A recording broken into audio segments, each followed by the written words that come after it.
ebintu ife ne bwobanga obadde okola ebirungi bingi abantu bafani babakwagala babagenda tunulira ekibi. For example, I'll give an example of Chameleon. Omwana gwe bayokera ewuwe.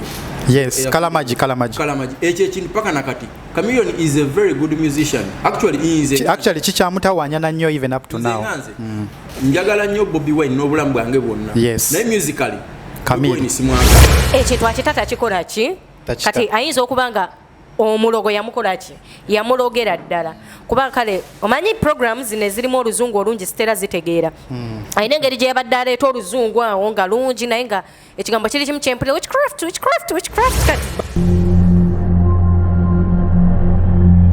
Okay, tubanyiriza nnyo nate ku mukutu gwa Nyondo Media. Amanya n'eddoboozi nze Ntume Ron Fabs mufuna mpola. Era nga ku lunaku lwa leero tuuse ne programu yaffe emanyikiddwa nga amasu agaguddewo mu wiiki.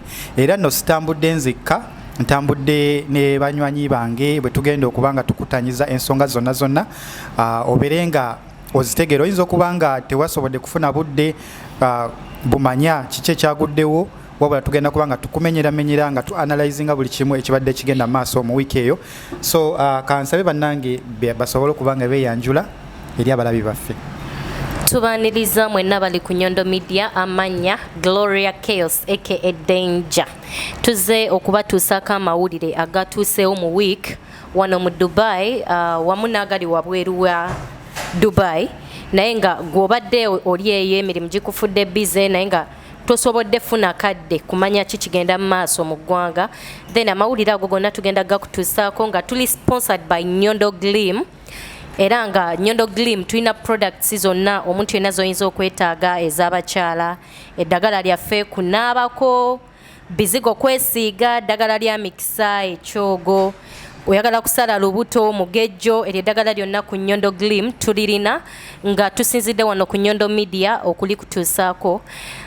Tulinawo omugenyi waffe omupya olwaleero mu show yaffe eno oba programu yaffe, katumubalekere naye yeyanjuleko.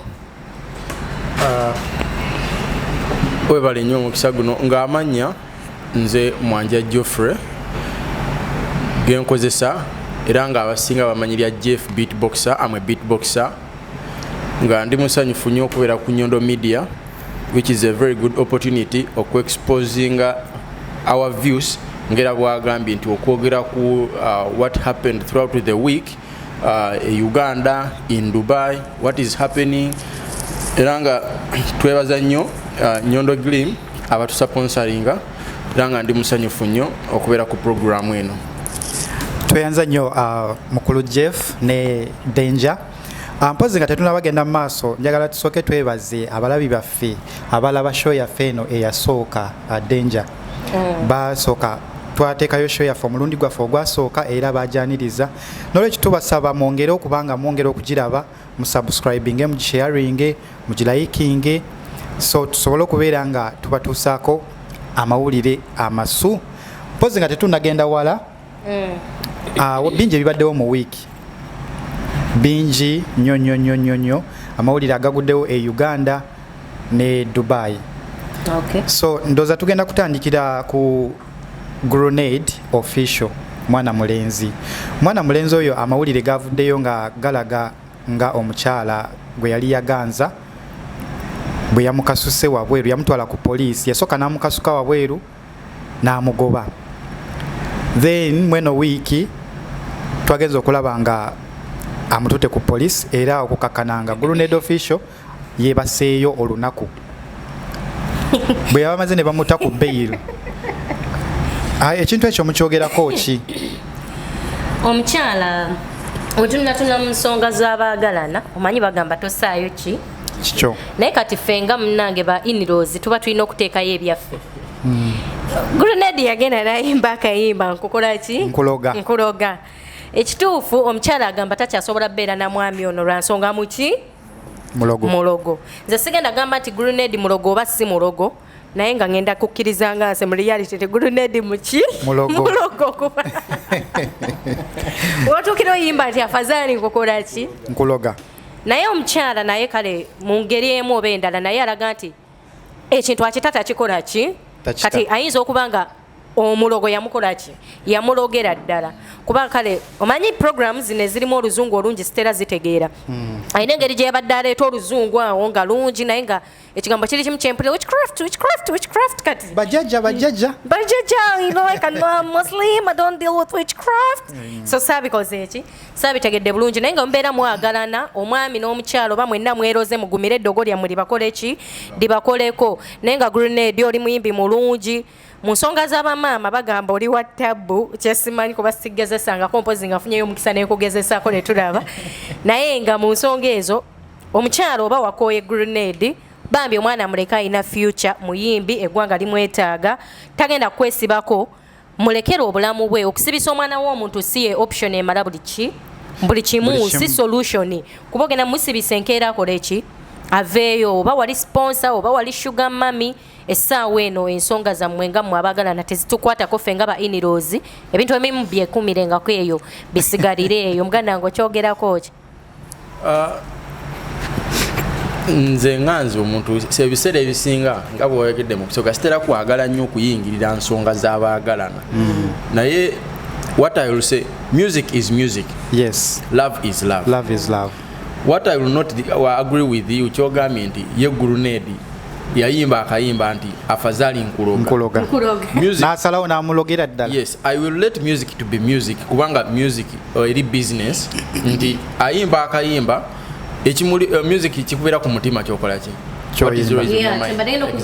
abayimbi sometimes ayimba ekintu nga either in reality waliwo gwe kituukako oba nga ye ng'omuntu akikola ki akikola omukyala wavayo n'agamba nti Grenade ya mulogo yandoga okitegeera bombi nze mbatwala nti baki balogo oli wayimba fazali nkuloga te omukyala n'agamba nkoyo tambulira ku ddogo oba gweye yes tujja kugoberera ekyo naye ate okay Grenade one he's a fine guy yes okitegeera nti ye muntu gw'otasobola kusuubira kuloga muntu because of love kubanga ye tubiwulira nako siri sure about that but bibeera mwebiri nti Grenade ye mulimu n'abajja nga baagala omusasula just to stay with him for a night okay kati Grenade omuwa magezi ki nga tugenda okufundikira emboozi ya Grenade nga gwe Danger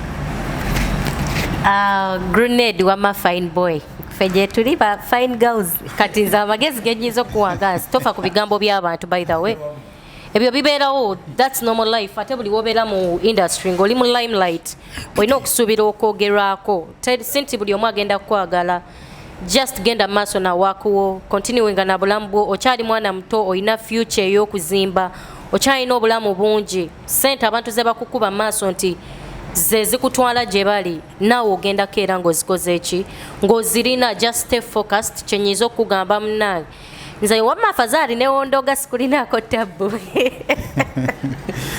mukulu Jeff Grenade omuwa bubaka ki information gyenyinza okuwa Grenade it's like Grenade you're a good musician I personally njagala nnyo music wo mulungi his music is good yes ate nga he's still young so I think amagezi ge nandimwadde nti atunuulire wajalaga than kikyali mu ssaawa zino kubanga kyali mu ssaawa zino tekina gye kimutwala musically kiba kittalinnya ffe tuba tujja tunuulira ekyo tugambe kati agudde mu music atandise kudda mu bintu byakuloga bakazi nga we bagamba which might not be true so just focus on your music obudde wanimaze nga oli mu kulwana n'abantu kuprovinga yourself nti siroganga muntu kumale ng'owandiika music you produce your music ffe tuwulirize music kyoyagala kyonna kijja kusangayo okay tweyanza nnyo nange Grenade amagezi gemuwa nti muyimbi mulungi afokasinga nnyo ku music asobole okubanga aweereza abawagizi be kubanga ayimba bulungi ddoboozi lye ddungi just on top of that Kenzo yes bayawukana ne Rem yes Kenzo is now focused on his music yes right now he's the number one brand mu Uganda akikubira ddala alright kakati awo nga tuvuddeyo ku mboozi ya Grenade twabaddewo n'emboozi endala eya Evelyn Lagu omukyalo ono Evelyn Lagu tumulabyeko well abadde muyimbi yafujja n'afunamu obulwadde ebiseera ebyo yeetaaga obujjanjabi abantu baba ne bamusondera ku ssente mama fiina n'abayimbi bandi bannabitone bonna naye ndowooza ssente ezo tezaamala yagendako ettaki ne bamujjanjaba naye nga omanyi nti obulwadde bwa nsigo ndoza nsigo ze zimuluma obulwadde obwo bwa ssente nnyingi buli expensive so yabadde asazeewo n'agamba nti kankube ekivulu kyange nsobola okufunamu akasente akakola ki akambeezaawo naye ate poliisi neevayo n'egamba nti ekivulu tekigenda kubeerawo olw'ensonga ezitali zimu nazimu beekwasizza besikale nti bannannyini kifo kya Muganzirwazza be basazizaamu ekivulu ekyo nti owadde tebannabasasula bulungi then Evelyn Lagu n'azirika amawulire ago lwamugudde mu matu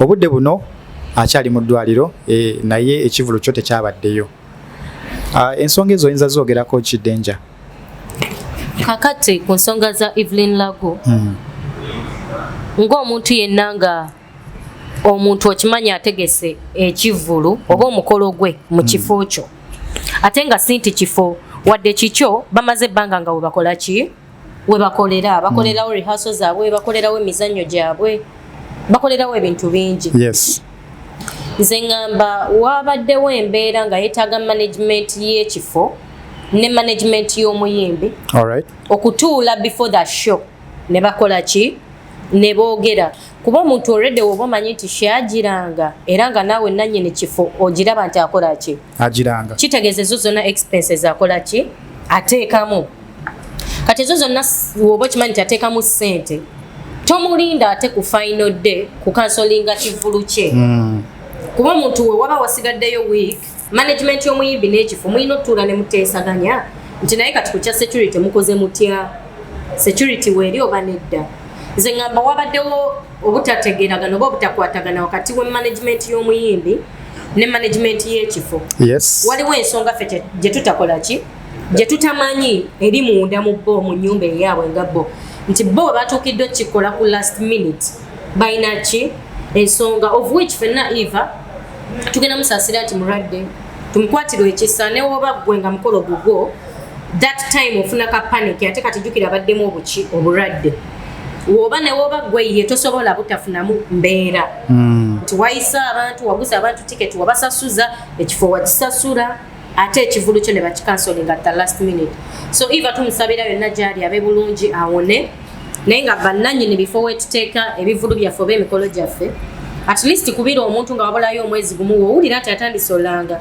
omugambe nti embeera eno neeno tegenda sobola kukola ki kuyisaamu woba tosobola tuukiriza kino ne kino ne kino tolanga mu kifo kyange then kulinda omuntu ku last minute kati kitwale nti teyazirise naye nga yafudde obwo obulamu bwa muntu bwoba otutte wojjawo eva tomanyi bantu bameka babadde bayimiridde mabegawe wadde abadde mulwadde naye nga bayimiriddewo ku lulwe ekivulu obuvulu mu kifo obufo ekizimbe ekiriwo nga naye kyabajja kijjawo bazimbe ekipya ekikirako okitegeera tekikulemesa nti gamba muntu nti kino ne kino bali badde batulanga management ne bamugamba nti okusinziira ku kino ne kino shoyo tetuukaganye na mutindo oba nti abantu bewayise tulabanga ekifo tekijja batuuza kumalayo namba yaabwe okitegeera then atutuuka ku last minute omuntu omuleetera obuzibu bwokufuna pressure zirise kuba kati kitwale nti yafudde tukimanyi abadde mulwadde naye twaligambye yafudde lwannannyini kifo management y'ekifo ekya Muganzirwazza ekizimbe ekyo ekya Muganzirwazza ndooza kya Buganda si kyo naye twandibadde tusuubira nti anyway nga sinaba kuwa submission yange mukulu Jeff okyogerako kye kya Evelyn Lagu Evelyn Lagu first I'll say sorry to her kubanga ekintu kyaliko kimumazeeko ebbanga which is very bad naye sijja tunulira Evelyn Lagu I will not blame her for anything oba okublaminga abantu abaganye ekivulu ekyo but nze concern yange ebiseera ebisinga njiteeka ku management reason being management yemaliriza buli kimu ey'omuyimbi kubanga yeyina okumakinga sure nti ekifo kiri secured ebiseera ebisinga omuntu bw'ategeka ekivulu aba tamanyi namba y'abantu bagenda kufuna so toyinza bino ogamba nti oli yazze n'aŋŋamba nti ekifo ky'otegeseemu abantu tebajja kumala nga naye kenyini tamanyi namba y'abantu bagenda kuyingiramu I think ndowooza ensonga teyabadde ku bantu kuba nti tebagenda mmala no naye ya mu management either kubanga era nga kyemmanyi nti ne mu sente zabadde zitegeka ekintu ekyo mulimu ze yeewoze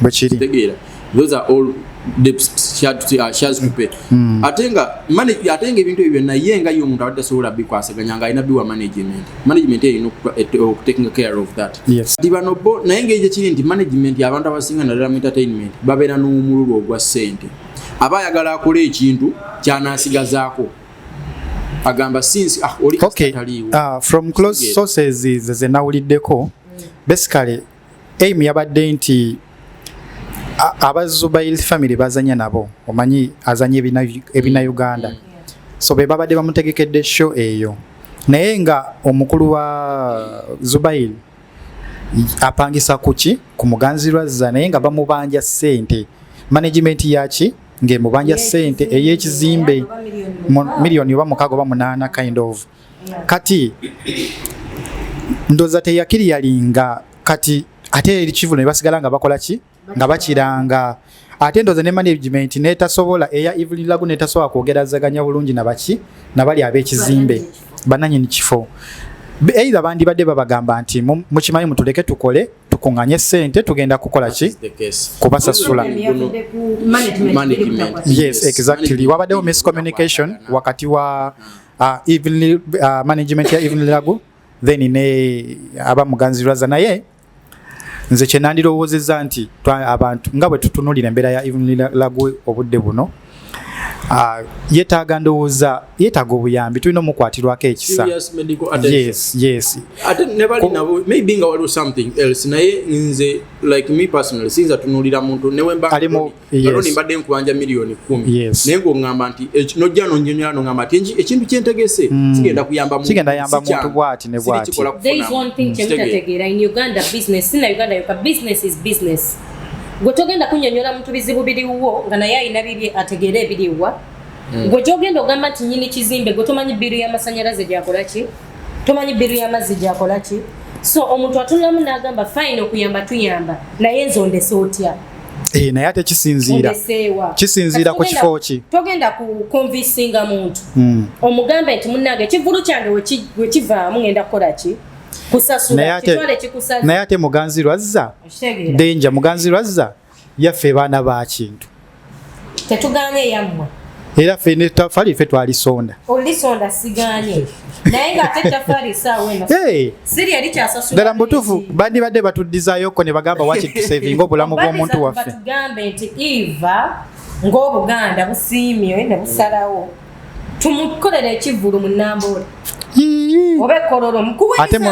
ate munambola olina ogipangisa balina tuwa wano we twasonda management ya kizimbe nti nze nga management ya Eva ŋŋambi mundekeemu ekivulu wekikola nkole ki kyekitwala wesifuna abantu kyekitwala ekizimbe si Buganda kitegeera mu communicating eko n'ab'Obuganda engeri gy'oli mufuna mpola naye manyi connection ya totunulira nga side emu siganye ate abo tonkubyemu sikubyemu ojja kamanjaje sekubidde ludda naye gwe tomanyi oli wa kizimbe bunkeke bwaliko na bills zayina naawe gwotunulidde ekikyo kubomba oyagala kiyitewo olwa sympathy gye tugenda okukwatibwa naye nga mutunulire ku side zonna bannange mukitegeera naye ne Evelyn Lagu balebe muyisanga muntu gwe batamanyi bamumanyi tetuganye okumanya basobola okukola ki wabavaayo ba Eva 10 bonna tubakolera ebivulu let them not look at. So what's your conclusion about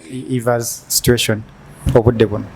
In the conclusion yange mukama nsonyiwe byansokako ngazo muntu kakati Eva tetusabira one tetugenda kugamba nti munange nze ngenda kuwayo akakadde ngenda kuwa akakadde naye osobola okukamuwa kubanga oli bulaayo okola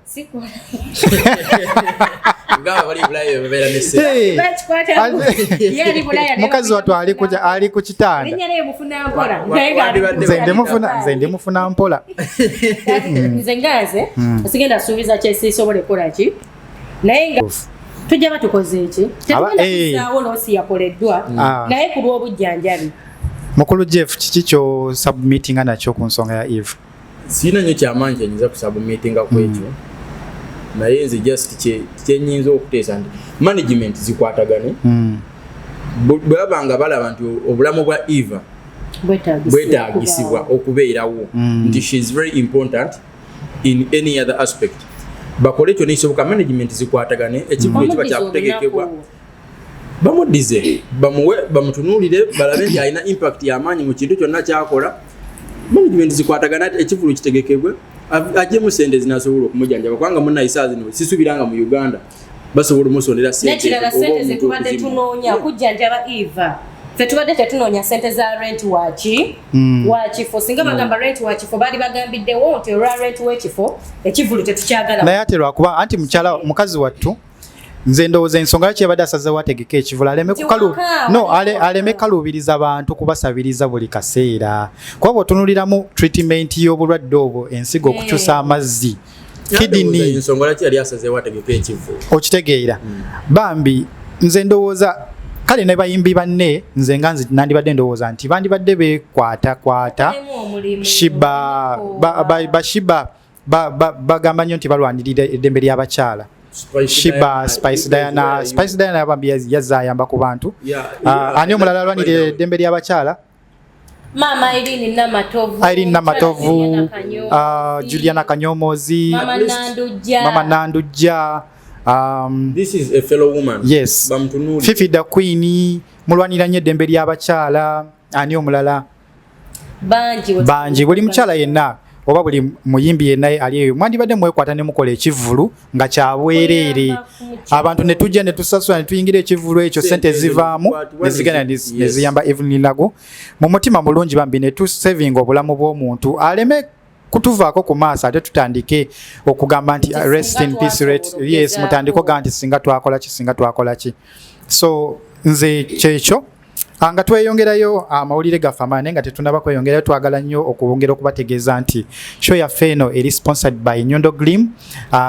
balina ebizigo ebirungi ebikola bitya mumanyi gwosinga obitegeera tulina ebizigo ebinyiriza nga omundaba osigala kukalayo noba mulungi tewakwatako mu kizigo fewaffe wosangayo omweru mu kika omanya obugalonga bwako kizigo ndi webuti ne oba Jeff yakwata mu kizigo nze ndaba yemwe ku Nyondo Glim tulina ebizigo ebinyiriza oyagala sigala kukalayo oyagala kutangaliriramu oyagala kusukawo tulina package yaffe ng'abakyala tulina eddagala tewakyalira nsiko onoonya gemuga yagala kusala ku lubuto tulina eddagala erikola buli kimu kwegamba n'ogogola omusuwa osegeera n'ogogola emisuwa gyonna mumubiri like omubiri ne gubeera free n'obanga nze gutwala ndi healthy nange omusajja nsobola oddikozesa nammwe abaami tulina package yammwe nga gwe kwegamba ogenda mu nsonga z'omu kisenge tomalaako tulina eddagala gwe gamba bugambi nti Nyondo Glim jangu ku Nyondo Media gwe tusindikire message ogambe nti zize kulwa Nyondo Glim netaga product weti buli product gyenjogeddeko tugiyina tulina ekyogo ky'emikisa gwe bakunaaza bonaabona wanaababuuza simanyi tofuna basajja buli kyoyagala mbwatayisa abanjagalako bandekawo ffe tetutwala abasajja b'abandi naye tukuwe eddagala n'onaaba ne weegogolako ekyo ekintu nti nze abasajja bandekawo nawe n'obafunako ngaffe temuneegomba ntudde wano basajja babi babo naye bo baali bagamba ey'akagambo bantya okay so nga tukyagenda mu maaso n'amawulire gaffe amasu agabaddewo mu wiiki era nyongera okubategeeza nti tutudde wano ku lwa munnaffe Nyondo Media ataliiwo kakalabya mirimu mirala neffe tujja kusigalawo nga tukikubeera nga tukifa bakula naye nga bwabatuusaako byabatuusaako eyo gyali ndoza kugafudde e Uganda otugenda kuvaawo tujje kugabaddeko e Bulaaya ebweru we Uganda tujje kugabaddeko tutandikirewa wabaddewo ekivulu ekibadde kya kamiliyoni bagamba kyamusala biki naye tetugenda kulwawo nnyo ekyamusala abantu tebajja biki blabla simanyi oba amawulire mwagawuliddeko mweno wiiki amawulire ago nagawuliddeko kamiliyoni yabadde ndowooza ali mu USA yes London ndowooza really US oba kind of naye yonna gye yabadde naye nga yabaddeyo ekivulu Chameleone yabadde tagenze ku kivvulu ekyo kuyimba ye nga bamutegeka walala. Then n'agenda nga ogamba nti Papa Misa Kisemakula yabaddeyo nga naye agenze kuyimba mu kifo ekimu mu nsi y'emu. So Chameleone yayitiddewo nga womanyi nti kambasabulemu nange show yange eriwa eri side eri jenneno kuyimba. So abantu bo bawulidde nti papa wali Papa Misa Kisemakula, then at the same time nga Chameleone wali bo rawulidde nti Chameleone yabadde mu nfo tebaalinnyeeyo. Aga Katonda mu ggulu tebaalinnyeeyo. Era bagambye singa papa ye yabaddeyo yekka nga bamwaniriza ng'omugenyi omukulu balikoze eki balijjumbidde ekivvulu but olwategedde nti Chameleone ate Chameleone yazala w'abaana b'ekamooca kati kwegamba tebaalinnyeeyo lwa politics. Chameleone yalabisizza Papa Misa Kisemakula. Chameleone yalabisizza nnyo papa era bo bagambye ekyabalemesezza bwe butambi obwo Chameleone bwe yakola nga voola ab'ekamooca. Naye ate bagamba nti ate abanupu babaddeyo. Nze nkugambye Chameleone kubanga wabaddeyo gwe bayita Kabuye Boston oyo yemu kubakulira nupu. Chameleone teyafunye bantu. Kola research omala osasula eddira mu 5. Ng'oyagala nnyo ssente. Nakima ssente. Naye nga kyekyo kyabaddewo ensonga zabadde mu politics. Yes, Jeff, okyogerako kye kya Chameleone. Simanyi oba wakitegedde kyagenze mu maaso. Nabiwulira nabirako ne ku Facebook naye I did not give it time. Naye what I know abantu ekigambo kyenjo kulisa abantu banyivu. Stegera Ronnie if ovakamucha nva bulenga obadde ombuuza mbeerawa if I come ku media ono ne nkugamba nti oba nenjogera ne ngamba nti nze temumanyira siva bulenga kintu ekinene nnyo. Tegeeza be bulenga tebategeera wano mbamba vumye just ekyo kyokka kimala.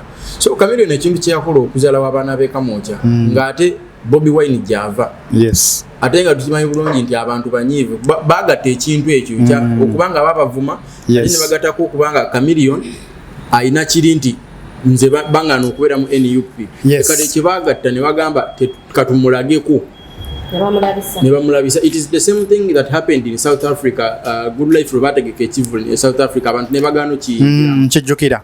So abantu okutayingiramu it was because of that politics. Okay, wa Chameleone tetugenda kulwayo. I think tugenda ku biggest stories. Waliyo Dr. General full figure n'abavumi n'abawemuzi na buli kimu yavuddeyo n'akwata omwana mulenzi amanyikiddwa nga Dr. Sefco n'amukwata n'amutwala ku police. Simanyi oba yasuzeeyo oba teyasuzeeyo ne wenakomye okutegeera nga Dr. Sefco azirise. Omwana oyo mulenzi Dr. Sefco tiktoker abadde naye mu kuvuma ng'akirako maama we full figure. Okyogerako kyekyo walabyeyo omusawo azirika kati wano wembagambira ani musawo ogambye Dr. Sefco si tiktoker musawo oba abyeyina tamuyise doctor oba nga Dr. Kamili Dr. Sefco kale Sefco tiktoker. Abaana abo kino kibagamba mugenda ne mudda ku TikTok ne mutyobola bazadde b'abantu ne muwemula abaana b'abantu naye nga nammwe muyina baki bazadde bammwe. Muyina bamama bammwe. Omukyala Jennifer full figure presidential advisor mama full figure ovuma n'ogaba ne receipt. Gw'otuyigiriza okuvuma, gw'otuyigiriza okuwemula, gw'otuyigiriza otyobola ekitibwa kya buli omu kubawo nnyawo kitegeera sekubira side kuba ffenna tuli bantu bakulu. Kati gwe eyatuyigiriza mama waffe okuvuma kuwemula kutyobola tuvuunike ffe tuvuma wano ddala abaana boyita bakadama tukuvuma ne tukuwa ne receipt ne tukuvuunika ne tukuvuunula. Naye kyewakoze okusiba Sefco kintu kyalaze nnyo obunafu n'obutiitiizi nti ebintu omuntu byakuddamu ng'akuvumye bisinziira ku ggwe kyosoose. Sefco ovumye bazadde b'abantu, Sefco ovumye buli kyowulira nga gwe oyagala oyisa mu kamwa n'ekitayisikamu n'okikola ki. Bonna balina omusango naye maama yayigiriza ki? Yayigiriza omukyala full figure waavuma ng'ono naye afuna ekyomukola ki ekyomwanukula. Nze naligambye nti si ssomo nti basibe sefuko oba omuyigiriza but abadde asaana n'abeerayoko ki omwezi si munaku omwezi ate nga bamutadde kitalya wali obaddeko mu kkomera siribeerangamu but ku payini gy'atadde mu lwaki olyagaliza munno sefuko yali aleeteddeko omuwala omu okwagala okwetugo singa full figure kuvuma kwazavuma abantu naddala nga yatandika okuvuma gavumenti yavumanga singa gavumenti yavayo nemukwata nemusiba naye ate ayisiddwako mu nsonga ezimu gwe z'otomanyi anti gavumenti yavaayo yamuwa baali bamukutteko ne bamukuba nga bamubonereza ani yamukuba anti kati z'ensonga zemutamanyi kati ye ebibonobono bye yayitamu obusungu abutusiza ku baana baki tiktok ye bamukyunyiza eri kati ye abakyunyiriza muki mu kamera ekintu kiri okuvuma si kwa leero tikuzze leero oba kwajjo naye tekugenda kukola ki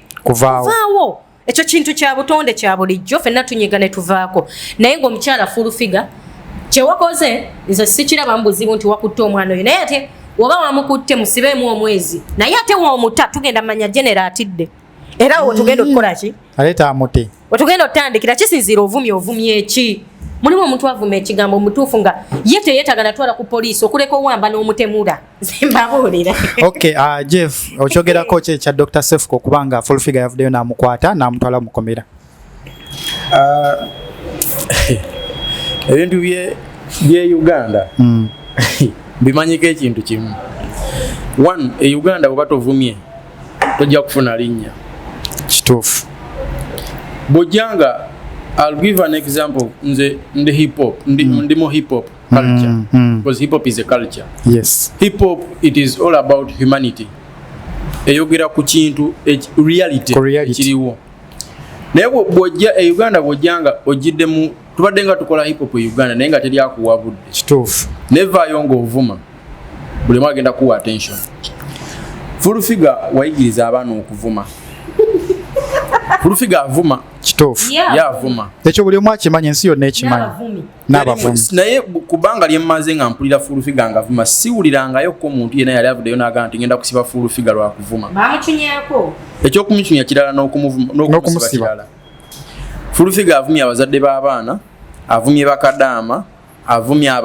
avumye bassekadaama avumye yeekolera emirimu gye avumye n'ebitamukwatako abivumye kitegeera kikyalaze ate buli lwavuma alaga abantu nti buli omu amumanyidde mu kuvuma so aba alaga abantu nti oba oyagala okutumbula erinnya lyo vuma okitegeera that is a very weakness kati saa zino buli omu ategedde weakness ya full figure nti oba oyagala okumanya weakness ya full figure muvume kyebayita okwetaba mu mazina g'enkima ng'otya emikino kukoonako olaba yavaayo kuno omwana waliwo n'omwana Benson tiktoka akola tamuvuma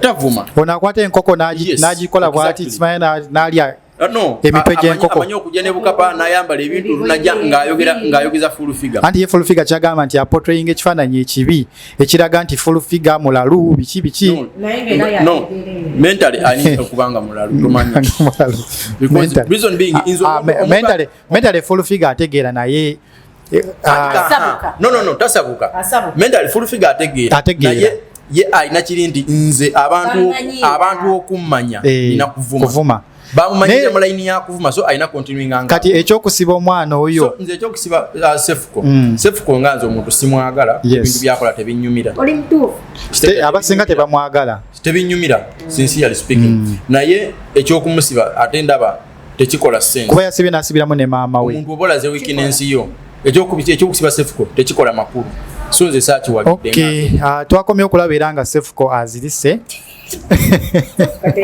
no Sefuko teyazirise just nayo ayinza okubanga it was part of the stunt by the way nze munakagamba nti full figure ne Sefuko babadde bakola content kubanga full figure trending ennaku zino ku TikTok anyway byonna katulinde tulaye gye binaggweera naye nga madamu full figure weddeko naawe omanye nti kyotayagala bakukole naawe oleme kukikola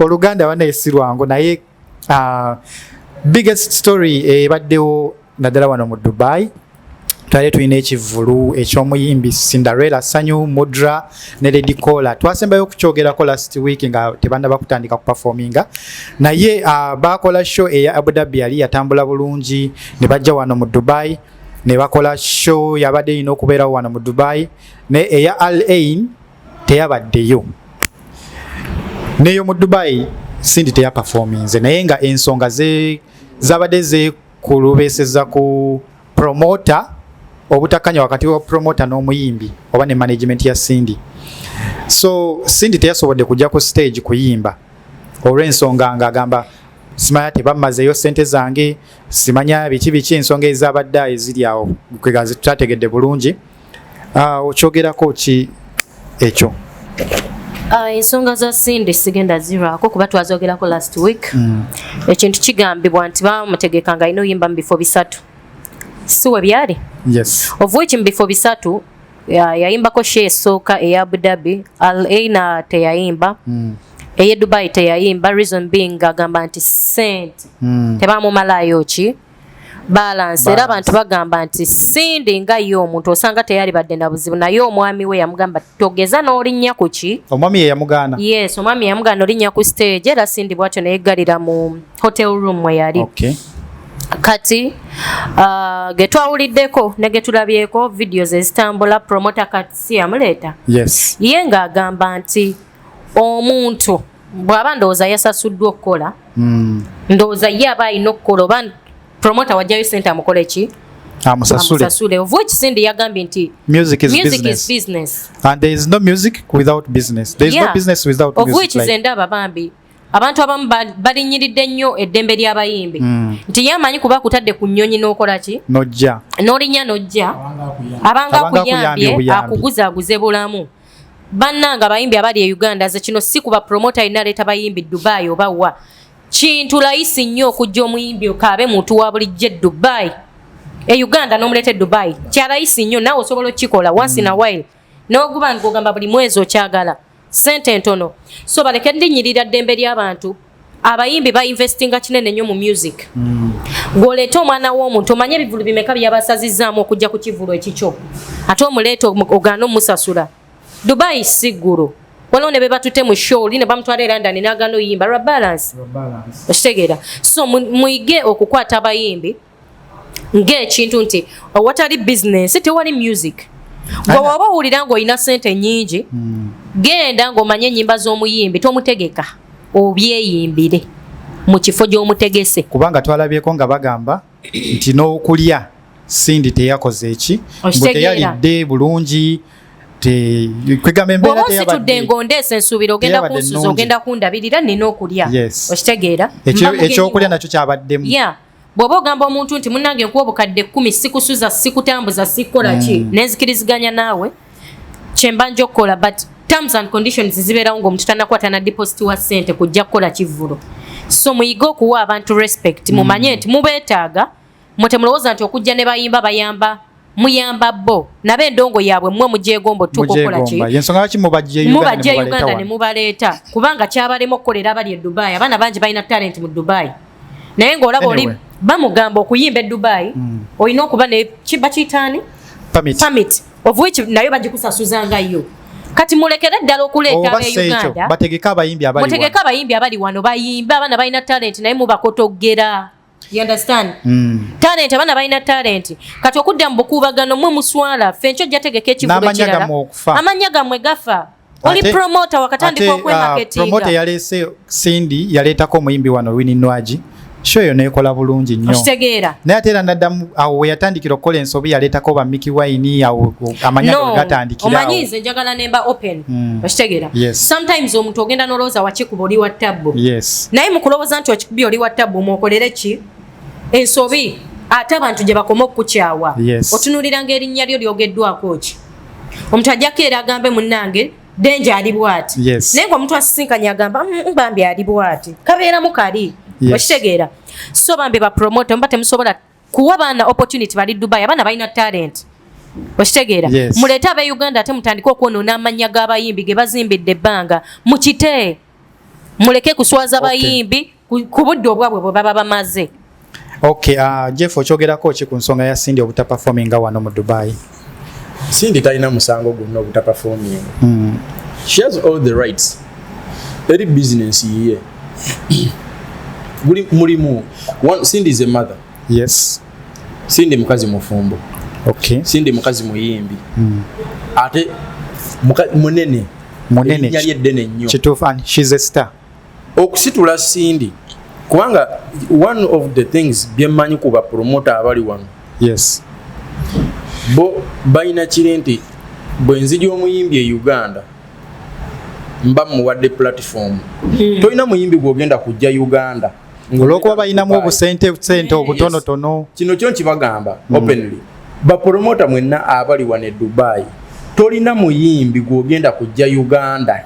Ng'ogamba nti muwongera platform tolina ky'omuwongerako. Kubanga the reason as to why omuteekamu visa ne ticket okumujja from Uganda okuleeta Dubai, it is because munene akigwanira. Wano waliwo abaana bangi abayimbi. Mpulira n'ebino ebagamba ono byayogeddeko nti omuntu okuyimba alina kufuna permit. Just for recent twali twakamala okushootinga oluyimba. Omwana gwe twali shootinze talina permit. Okitegeera? Agenda duyimbirawa. Naye already video egenda kufuluma. Kitegeera. Omulala yagikolera na Jumeira. Kulyato video already eri out.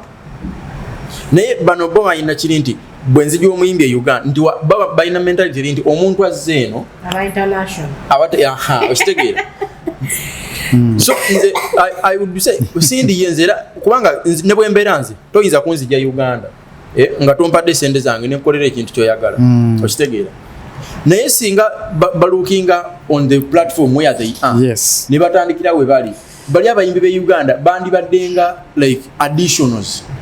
Nabagamba katuleetereko omuyimbi bwati. Ajje just omuntu okuba kati nganze personally bwongamba nti otegesa abayimbi bamuno. Kinaye kenza agenda kubeerako. Automatically nja kufunira n'abantu abalala nga 10. Okitegeera.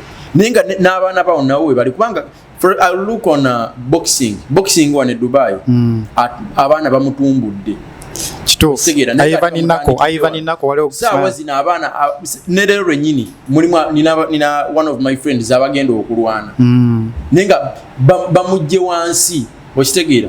Bamujje wansi nga batumbula abaana bulaki tebaleeta bali Uganda ne bagamba katwita abali Uganda bajje. So kati kyandibadde nti omuyimbi wandi mujje Kampala ngo maze musasulanga sente. Of course omuntu oyina so omuyimbi omujje Uganda okimanyi munene soko omusasule sente. Naye kati bano bo bagala bateekemu akatuna ati naye nga abantu bo bazze oba tebazze. Kiri nti onsitudde. Kiri nti omuntu omusi oba abantu bayingidde bate bayingidde it is none of my business. Ekyo kyokka kikula.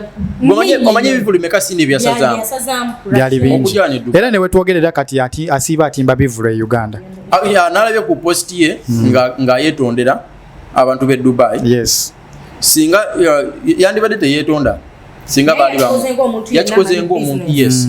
Anyway, nga inawo bano bafaani be.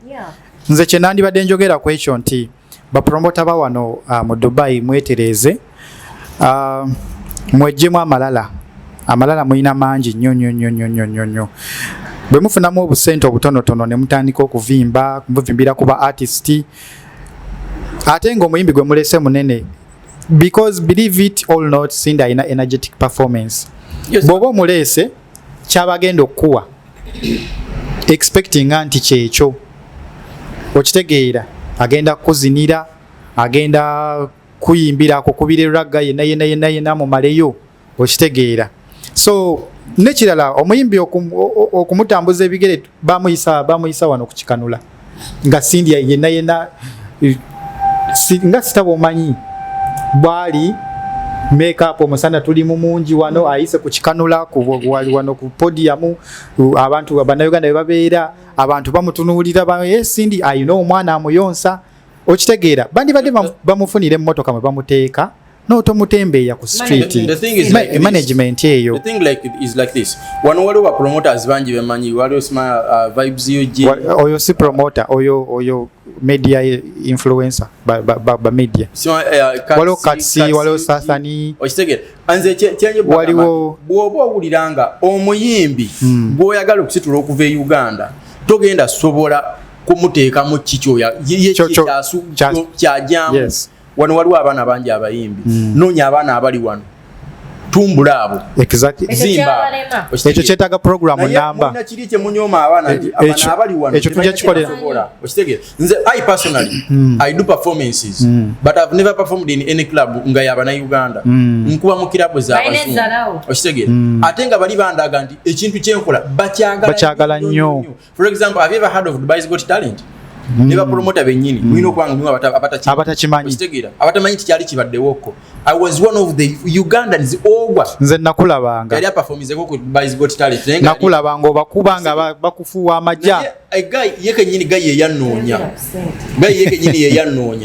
nangamba yansirika message ku Instagram nangamba hey Jeff I saw you I'm always seeing your posts on Instagram I like what you do nangamba njagala ku invitinga era bwe ngendayo as a guest performer sikyagendayo nga muntu mulimu abategesi nga kati ekintu bo bakikuba ku international level kati wana abantu betuyina ava Uganda na nature nga yali akyegombaga musayi ani yave Uganda nature mwogere kubanga wano mu masu tetwagala kwebikirira ani oyo director wiki ku kamera kutumidde kokola kwa manzi kiringa wogamba omuntu ntize mnaye mogandi nali muyimbi Uganda ngakuyibuza wayimbirako wa nayimbako eno nenyimbako eno nenyimbako eri okitegeera naye kati waliwo otuuka n'ogamba muganda ekyali muto nina emyaka 2 obadde okimanyi nakagawozi ekituufu ekyo nkimanyi wentunulamu neŋŋamba owaaye wenkola akasente kange nga nkyali 24 ginsanga nina wenkola ki sigambye nti gye nina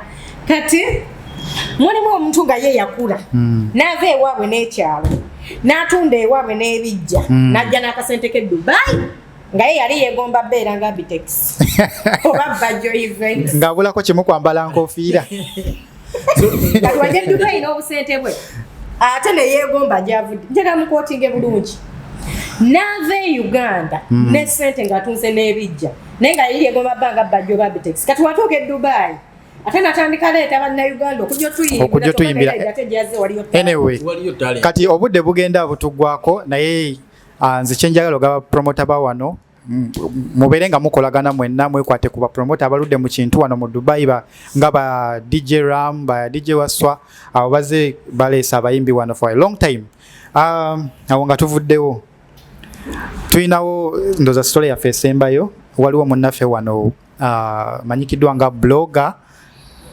amanyikiddwa nga ssempijja Omudiribadda yavuddeyo n'akola video ng'alaga nti tali mu mbeera nnungi era nga alaga obwennyamivu nti embeera emukalubyeko wano mu Dubai talina kyakulya talina kyakunywa talina wakusula asula ndoza simanyi wano oba tolina wakusula oba osulawo simanyi oba asula either osula ku rooftop oba osula ku union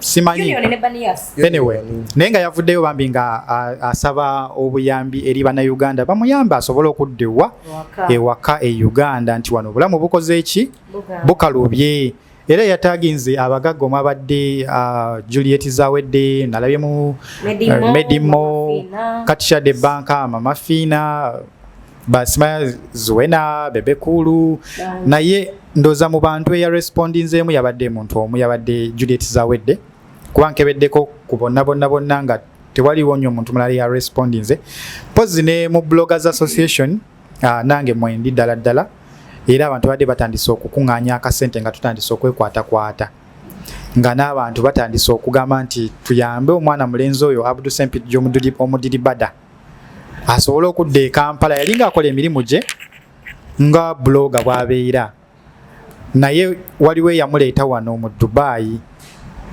bwe yamuleeta wano ebyaddirira byali biwanvuwanvu ndoza n'amuleka abeere ku lulwe kati nga mumanyi embeera y'e Dubai wano okweyiya si kwangu kukakana nga takyalina ssente agenze mu overstay agenze biki ensonga eyo gyogerako ki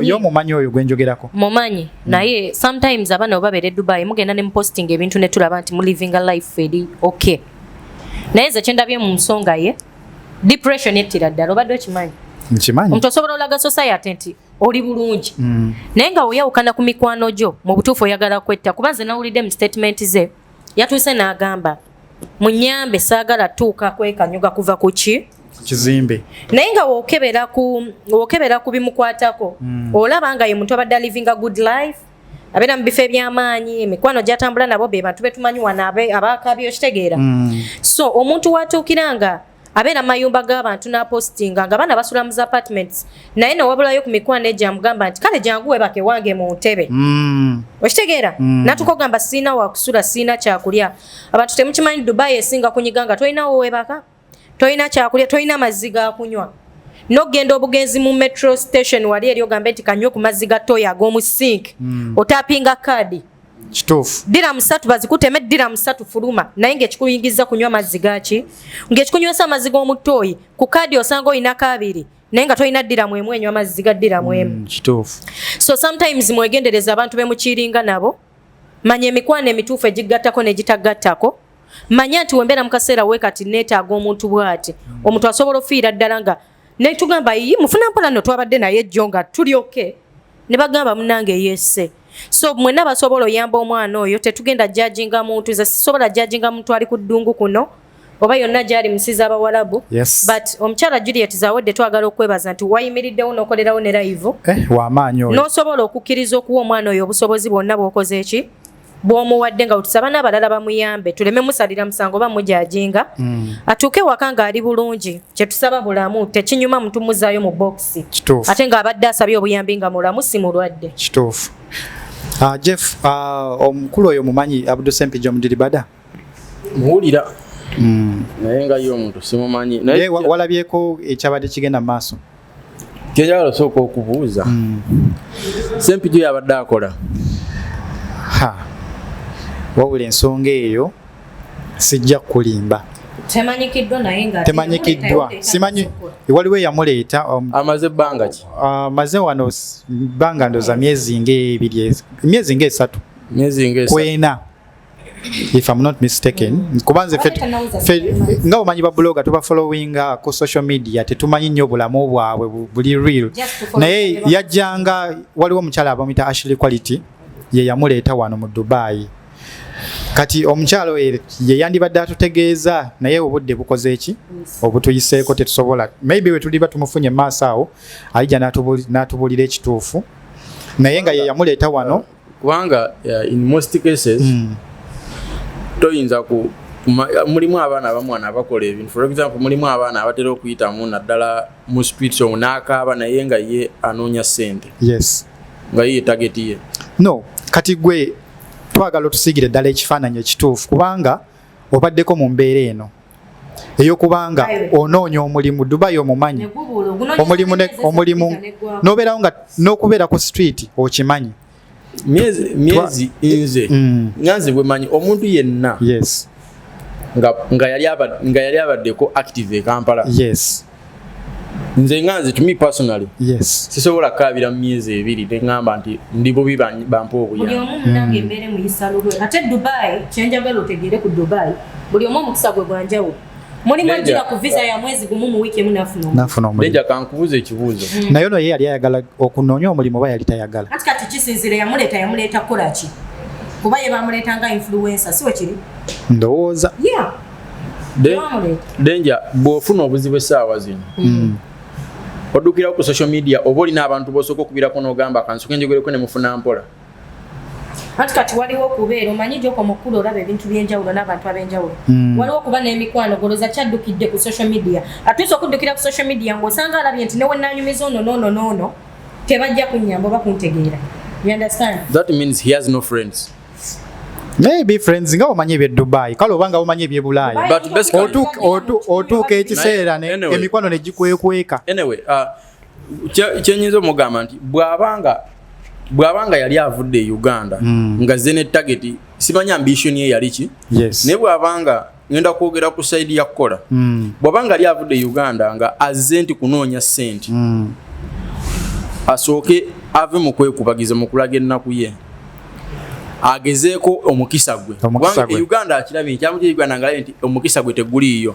Yes. Ngalaba nti guli Dubai asooka agezesa omukisa gwe alabe fenna tusuzeko ku streets right now tetuli ku streets kituufu kitegeera twavako mu companies ze twakolerako ne batusula mu overstay bwe kiri naye ne tukirwanyisa nga tetukabidde muntu yenna ne muva mu overstay ne musobola kitegeera yes nosobola okuba nova ku katebe ke wali osulako wabweru nga right now osula mu apartment kitegeera correct nga ogisasula worth almost 2M bwe kiri kitegeera so nze ndowooza si kyekisookerwako ekigamba ekyokkaabirawo immediately nga n'omuntu agandi naye ono musajja ki atandikirawo okkaaba akatebe tebakategeddeko oyogerako lyayinza okuza akatebe bwe kati no street okay bategera kya street kusula bweru nga kuliko obutebe abantu bwe batuula abantu kubatulanga gwe buliribwo nga tolina kyeweebikka ng'okeddewo saawa mmeka nga ababwagala bangi anti era olina kutula okuva saawa nnyo abantu nga bakyatudde ogolede oba wabuukinze okitegeera that's how we used to do it ng'ojja saawa nnya n'okabuukinga n'okeebakako n'okatulako paka abantu bakagwako gwe ne weebaka bwebasi bannaayi okitegeera but you fight with that situation you come out of it embeera eyo bw'oba oyagala ogendako mu washroom okola otya bw'oba oyagala okunaaba okola otya okusenya okola otya Dubai kintu kyemmanyi kiri kimu nti free things bingi Dubai okugenda mu kabuyonjo kyabwereere si yakusasuliranga Uganda nti ogenda giteekamu 5 Dubai nyingi weziri public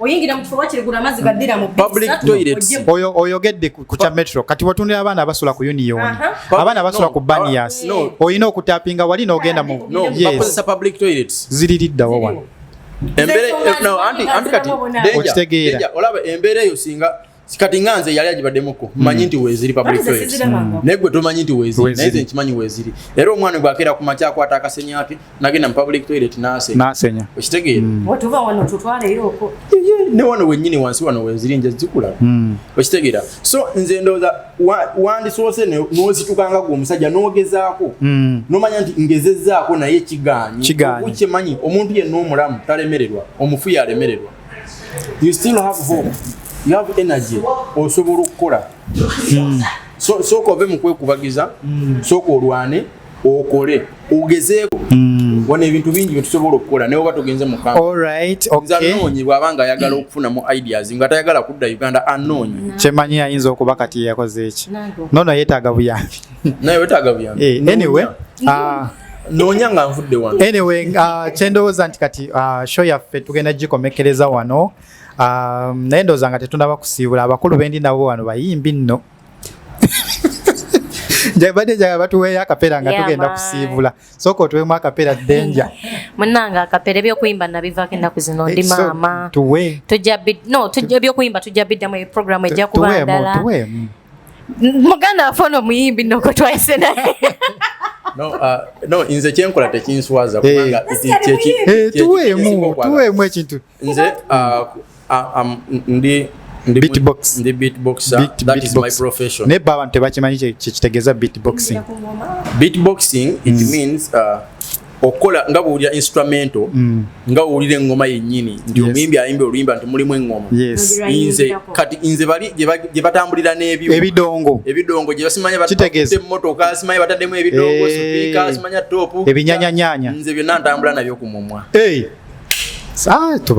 engeri gy'ogambye nti tekikuswaza sooka otuweemu nantambula nabyo ku mimwa nti oba okuba hip hop oba for example nze mbaddenga mu hip hop era nsobola okuba freestyle nsobola okuba wano nti engoma nti yo tambulirako okitegeera kubanga beatboxing anyway abasinga atuweemu dakiika emu I'm called Jeff the beatboxer which means tujja gifuna beatboxing it means kuba ngoma nga nkozesa mumwa for example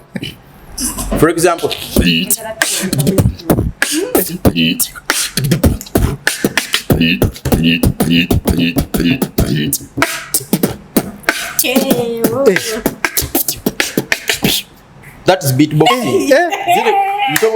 Nsobola okuba any kind of mwana nga wattabu okitegeera oba okuba hip hop okuba kibyo nabyo nanze ntambula nabyo ku mimwa okitegeera beatboxing sekitegeeza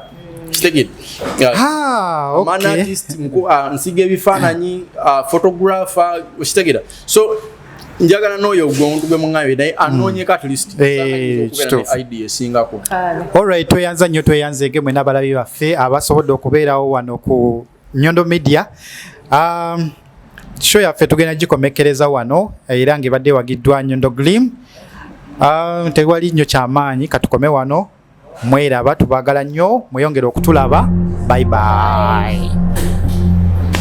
Okuzimba kya buvunaanyizibwa naye ozimbye otya? Kankwanjulire aba Junisco Contractors and Great Finishes Limited bakafulu mu kuzimba amayumba aga buli ngeri, bazimba kalina ez'ebyuma, hollow sections nga kwotadde ne I-beams. Oyagala plani z'ebizimbe, plumbing, okuwayalinga amasannyalaze, okukolera compound, finishing w'amayumba, interior designing ez'omulembe, so nga tukola ne biodigester septic tank ezitajjula, ezitawunya, ezitwala ekifo ekitono ate nga si za kunywamu. Kati mwaba amasomero, emizikiti, amalwaliro, amakanisa, amakampuni n'amaka, mwettanire biodigester zaffe ez'omulembe. Tusangibwa ku Modern Havana Complex, omwaliriro ogwokubiri, edduuka eryokubiri Rubaga Kabusu Road, opposite Tavern Woods. Oba tukubire ku 0701 505 801 oba 0705 837 343. Junisco Contractors and Great Finishes Limited. Let your dreams be our project. Tubaniriza mwenna bali ku Nyondo Media, amanya gange nze Gloria Morgan Cheswa aka Chaos Stroke Danger. Ndi wano batusako products okuva wano ku Nyondo Glim. Tuina ebintu ebirungi naddala erifa abakyala. Tuina products nga zigogola ffe abakyala, kunyirira, kuwooma, kulabika bulungi, kuwunya bulungi, tewakyalira nsiko. Manya abantu abamu tugenda ne twogera ku nsonga zino ne mwetwana nti nze siwulira ndi mwana muto. Muganda ngo bate wasiko ojja sika wane Dubai.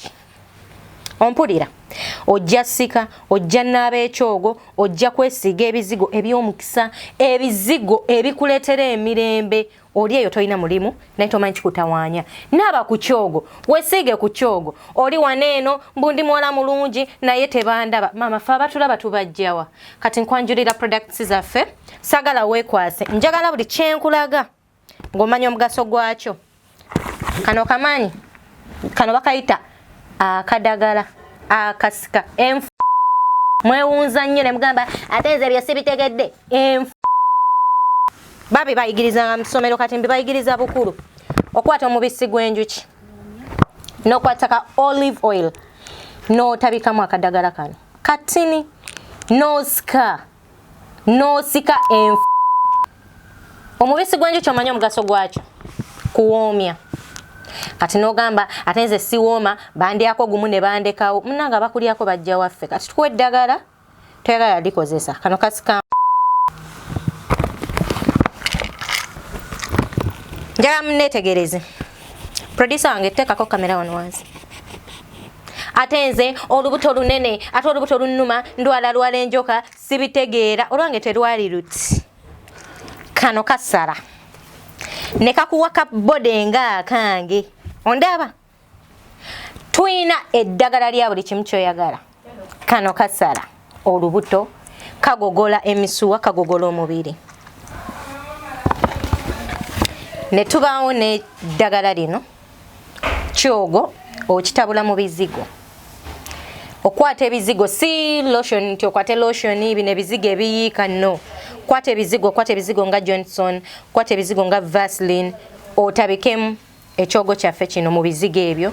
Gwe buli w'omalira okunaaba weerongosezaako bulungi nga weesiiga ebizigo ebirimu eddagala lino. Kino kyogo tukinaabira mu mazzi.